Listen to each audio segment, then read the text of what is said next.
This video sponsored by BuyMode app. BuyMode e-shopping application is one of the online shopping app now available on Play Store and App Store.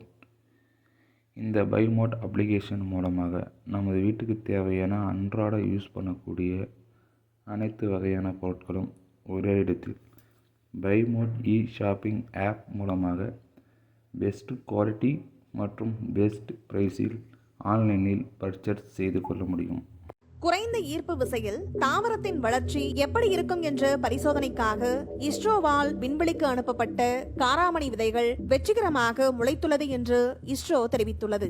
இதன் மூலம் India விண்வெளி துறையில் புதிய மைல்கல்லை எட்டியுள்ளதாக கூறுகிறார்கள். இதனுடைய புகைப்படத்தை பகிர்ந்துள்ள இஸ்ரோ வரும் நாட்களில் விதை செடியாக வளரும் என்று நம்பிக்கை தெரிவித்துள்ளது.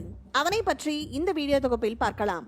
சமீபத்தில் விண்வெளியில் விண்கலன்களை ஒன்றிணைக்கும் ஸ்பேஸ் டாக்கிங் என்ற தொழில்நுட்பத்தை சோதனை செய்வதற்காக இஸ்ரோ ஸ்பேடெக்ஸ் என்ற திட்டத்தை செயல்படுத்தியுள்ளது.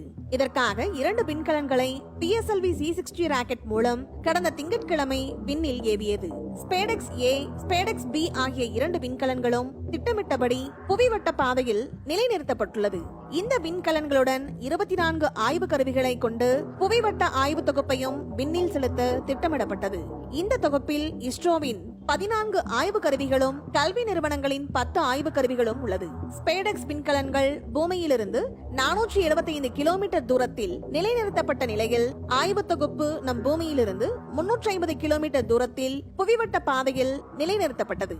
இதில் முக்கியமான ஒரு ஆய்வுதான் சுற்றுப்பாதை தாவர ஆய்வுகளுக்கான காம்பாக்ட் ரிசர்ச் மாடியூல், அதாவது கிராப்ஸ்.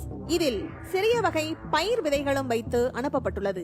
விண்வெளியில் பயிர்களை வளர்க்க முடியுமா என்பதை கண்டுபிடிக்கவே இந்த ஆய்வு மாடியூல் அனுப்பி வைக்கப்பட்டுள்ளது. இதற்கு முன்னர் பல நாடுகள் விண்வெளியில் தாவரத்தை வளர வைத்து காட்டியுள்ளார்கள்.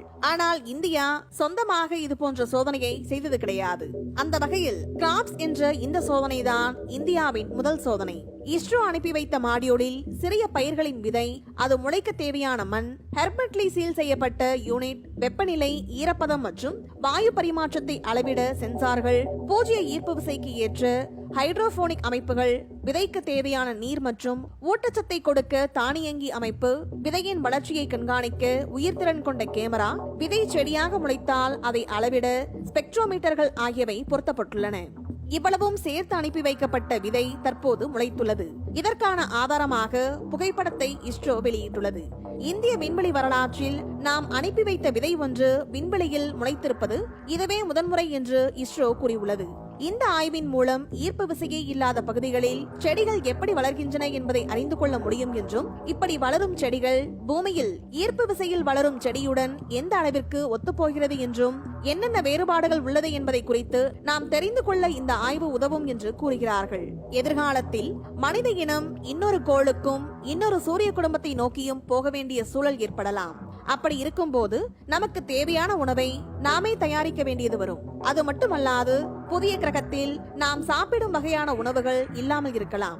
எனவே நம் பூமியிலிருந்து பயிர்களை உயிருடன் அங்கு கொண்டு செல்ல திட்டமிடல் அவசியம். இது குறித்த அறிவு நமக்கு இருந்தால்தான் மற்ற கிரகங்களில் பூமியில் விளையும் பயிர்களை வளர்க்க முடியும் என்றும், இதற்கான அறிவை பெறும் பணியில்தான் தற்போது இஸ்ரோ செயல்பட்டுக் கொண்டிருக்கிறது என்றும் கூறுகிறார்கள். அதே போல அதிக கதிர்வீச்சு, அதிக அழுத்தம், குறைந்த நீர் உள்ள பகுதிகளில் செடிகள் எப்படி வளர்கின்றன என்பது குறித்தும் இந்த ஆய்வின் மூலம் தெரிந்து கொள்ள முடியும் என்று ஆய்வாளர்கள் கூறுகிறார்கள். மேலும் இது குறித்து இஸ்ரோ வெளியிட்டுள்ள பதிவில் விண்வெளியில் வாழ்க்கை துளிர்கிறது என்றும், இந்த விதைகளிலிருந்து விரைவில் இலைகள் வெளிவரும் என்றும் எதிர்பார்ப்பதாகவும் இஸ்ரோ கூறியுள்ளது. இந்த வீடியோ